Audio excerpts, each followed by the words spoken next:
Okay, ladies and gentlemen, welcome. My name is Magnus. I'm the chairman of Mentor Communications Consultancy, which I founded back in 1998. Mentor Digital has been running very successfully since 2007. It's lovely to see so many of you turning out this morning. A very warm welcome to you. If you're into Twitter, we have a hashtag. Harnessing the Power is the hashtag. Please feel free to tweet any comments you have throughout this morning's session. There's going to be a lot of takeaway from today. I can promise you that. A lot of tips. All of it really related in the end to managing your reputation, which I guess is pretty close to the heart of all of us in this room. Interesting reflection.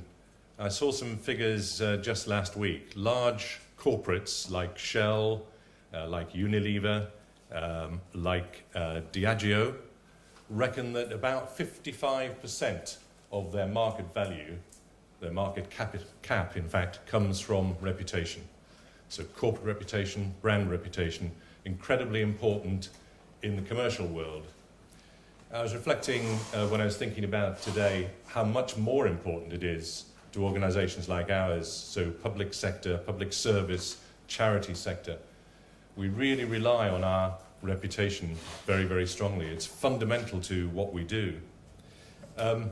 And of course, there's a conundrum, isn't there? Because the trouble with reputation is you can't control it. Reputation is actually about what people think of you. It's very, very hard to manage. And the difficult truth that we all have to grapple with and get our masters and mistresses to grapple with is the fact that perception is reality when it comes to reputation. What people think of us may not be the truth, but it is what they think of us. It has its own internal truth. And managing that, I think, is a really, really big challenge for all of us. So just a couple of thoughts to offer you before we kick off today's session.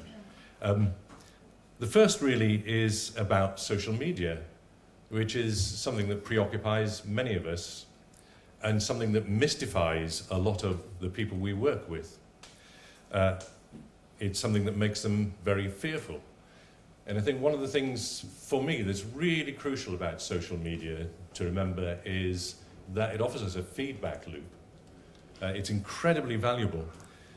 Interesting to reflect that the Institute of Public Relations, now the Chartered Institute, when it was founded in 1948, came up with a definition of PR, which was that PR is the conversation between an organization and its various audiences, its various publics. And if you reflect on it over the years, PR came to be synonymous with spin. You know, it was about what we as organizations chose to tell people about ourselves. And the fabulous thing about social media is it's forcing us again to listen. You have to listen because everybody now has a voice thanks to the interactive nature of social media and other interactivity online. So it's very important that we do learn to listen again. And it's a good measure of what our reputation is, what people are saying about us online. The second reflection on social media is really, I guess, I could sum it up in the phrase, trust the people. You, I'm sure, work with people within your organizations who don't really understand social media, perhaps don't engage with it very much, and are frightened of the kind of opinions that you see on social media. And my reflection on that is simply this. I never go anywhere, by the way, business or pleasure, without looking at TripAdvisor. TripAdvisor is my Bible, except of course it's not a Bible, because I don't read it as a truth. When I read my reviews on TripAdvisor, I automatically discount the top 10%, because that's probably the hotelier's best mates. Yeah. And I automatically discount the bottom 10%, because that's usually some American looking for a free holiday, you know. And you read the stuff in between qualitatively, don't you? You read it sensibly. So, you know, this family-friendly hotel, it says. Not going there then, full of screaming kids, yeah? Do you see what I mean? I think you have to trust people. I can't be alone in this. Surely people understand when they read Twitter, when they read all these other interactive platforms online, they read them with a bit of sense, don't they? So we don't need to fear. We can monitor, we can understand what people are saying about us, what they're really saying about us, and act accordingly. So more reflections on social media from proper experts later on, but I just thought I'd throw those things in because I draw a lot of comfort from those. I think social media is fabulous in business. Even if you don't engage regularly with it in terms of using it, we must at least monitor it and take some value from that. The second thought I want to offer you, just to kind of get the day kicked off, is that all this stuff, which is still comparatively new. I mean, it's interesting, for instance, to reflect that when the Twin Towers happened in 2001, and that news, of course, spread around the world very quickly. I think the interval between the two planes was 17 minutes, and the second plane hitting the second Twin Tower was live on UK television. It spread around the world at that speed without the assistance of social media, because there wasn't any in 2001. So interesting to reflect that the world is moving on, the world is changing, but I think the danger is that leads us to suppose somehow we have to reinvent the process of communication, and we don't. So my plea for you today really is a kind of back to basics plea. It's about understanding that what we're talking about today and what many of my colleagues will, I hope, give you some quite exciting information on. It's just another platform, it's just another way of communicating, and the basics remain in place. And of course, one of the most important basics is the language that we use. I do a lot of work in the public sector, so I know of what I speak. And can I, for instance, make a plea to everybody in this room today never to use online or in any other communication the phrase public engagement? It's something we talk about a lot, and it's okay to talk about it internally. We all know what we mean. But for a start, the people you are engaging with do not regard themselves as the public. Whenever I hear anybody use that phrase, I think, well, they're not talking about me then. Yeah. So a little plea, actually, to ensure that none of us are seen as bureaucrats by adopting the language of bureaucracy. So, the golden rule of communication: get the language right, get the tone right, or you fail to communicate, because people misunderstand you. And that's where the reputation thing is so important, isn't it? Remember, reputation is what people think of you. It's not what you want them to think, it's what they actually think. And if they've misunderstood your message, they will get the wrong impression. If your message is wrapped up in bureau speak, they will regard you as a bureaucrat, for instance. We do tend to invent new words, don't we? You'll probably hear some from my colleagues today, by the way.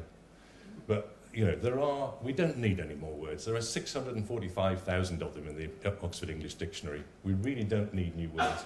Even Shakespeare may do with 25,000. And if you read the Sun newspaper, there are in fact 15,000, because there are 20,000 words commonly understood, and of course we know that Sun readers don't understand many of them. So 20,000 words commonly understood, that's enough, isn't it, for a conversation with people? 10,000 in the Sun, actually. I'm wrong. It's even fewer than I thought. So, avoid corporate speak. Here's an example of it. This is Alan Yurko, the Chief Executive of SEBA. Anybody actually understand what this is saying? We are undertaking an accelerated facility restructuring and acquisition integration program. What he was actually telling people was he was getting rid of 4,000 people. So, can we call a spade a spade, please? Here's one. This is from the IT industry. You'll like this one. See if you can figure this one out. I'll read it because it's quite a long quote, so you might not be able to read it from the back. Root cause continues to be lack of mainframe resources due to continuing record usage rates, year-end processing demands, and contingency system resource constraints. These were again detected early, with mitigations beginning immediately. System resources from development test regions have been allocated to production to help with the load, and the team performed special load balancing. That's an interesting phrase. IT will continue close systems monitoring, and other measures will continue in order to mitigate further disruptions. This will be our final communication on this issue, but we will continue our communications if system issues persist. All of which means, because everyone's using the same system at the same time, the computers are slow and people are starting whining, we stole some processing power from other stuff to help. Leave us alone, please. Yeah. Corporate life is full of this stuff, isn't it? We all know it is. And if we're communicating with each other, you could say it doesn't matter very much because we kind of understand each other. Maybe we don't. If we're communicating with the outside world, please come and get away from this stuff. You know, there's a lot of stuff, isn't there, around the internet, the fact that content is king. We'll talk a little bit more about that later on. But in terms of copy content, can we please examine and re-examine everything we say to make sure it makes sense, that the sense is clear, and that we're treating people with respect by talking to them in their language, not our language. This is my jargon generator. And what you can do with the jargon generator is you can take any word from column 1 and any word from column 2 and any word from column 3 and put them together, and they appear to make complete sense. And they are, in fact, complete bollocks. Yeah. So thus you can have a multidisciplinary compatibility strategy, yeah? A paranational analysis evaluation. That sounds great, doesn't it? So if you really want to impress your bosses, just try a bit of this. It really works. And honestly, you can take any word you like from column 1, any word you like from column 2, any word you like from column 3, and it will make apparently complete sense. So I'm not saying we should ban any of these words individually, but let's think about how we put words together and how we convey meaning in the language. And what we need to do is put the audience first. Remember, it's not about us, it's about them. It's very easy, isn't it, in an organization to come to understand how wonderful we are and to go around telling people how wonderful we are. And the question is, who cares, really? The question is, what do people care about? How do we deliver to people what they need? And how do we talk to them in the language that they understand? So in terms of thinking about the language you use, in terms of generating content, copy content for websites, etc., constantly put yourself in the shoes of the audience. What are they looking for? What do they need? How are we serving them? How does it look from their perspective? How will they be feeling? And I deliberately choose the word feeling, by the way, because I think in the corporate world, and possibly even in the public service sector, we do seem to sometimes step away from that and think with our heads. And we do sometimes need to think with our emotions. Those of you in the charity sector, I think, know this instinctively, and I know I'm preaching to the converted. But we all need to just step away and feel things as well as think things. So what do they need to know? What do they need to hear? Just one other little thought about this, which is that I believe that, generally speaking, what works best online, in most online contexts, is, if you like, spoken communication. I think this is the way we engage with this stuff. It's certainly the way that we engage with social media. It's certainly the way we engage with email. Anybody any guesses about how much longer email will last, by the way? Interesting thought. But there is a problem, isn't there? Because there are some things that we do alongside spoken communication that you can't do when you write it down. So in conversation, we speak as we think. We tend to speak without reflection, without much reflection anyway. And e-language, I've called it, is a conversation too. So we tend to use the same habits. We think onto the page, which is great in one sense, because it does make the language quite accessible. It does make it, it does help to make connections, but it does, of course, have dangers. And the danger is that nobody can see how you're looking. Nobody can see the look on your face. Nobody can hear the tone of voice. And so we miss a lot of that when we read an email or a tweet or any other kind of interactive online business. So meaning and intent can be easily misunderstood. We were talking about this at dinner last night, actually. It's quite interesting. We've all got some very interesting examples from our own organisation, by the way. We've all been guilty of it, which I guess is why God had to invent emoticons, yeah. So, so the email that says, "You bastard," smiley face, is kind of conveying the jokey nature of the message sometimes. Or on the other hand, the non-smiley face, of course. So this lack of clarity we've got to bear in mind all the time. This is the balance we have to weigh up. is trying to use spoken language, trying to communicate with people using these new platforms in a way that is chatty, in a way that communicates very directly, that uses everyday language, but nevertheless is clearly understood.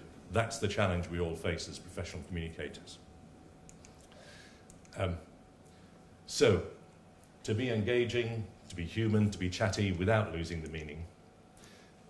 So my plea is, please use this approach, but you do need to kind of pause, engage brain, review and revise. Ask yourself, put yourself in the receiver's shoes, the audience's shoes. How will they receive this? Is the meaning clear?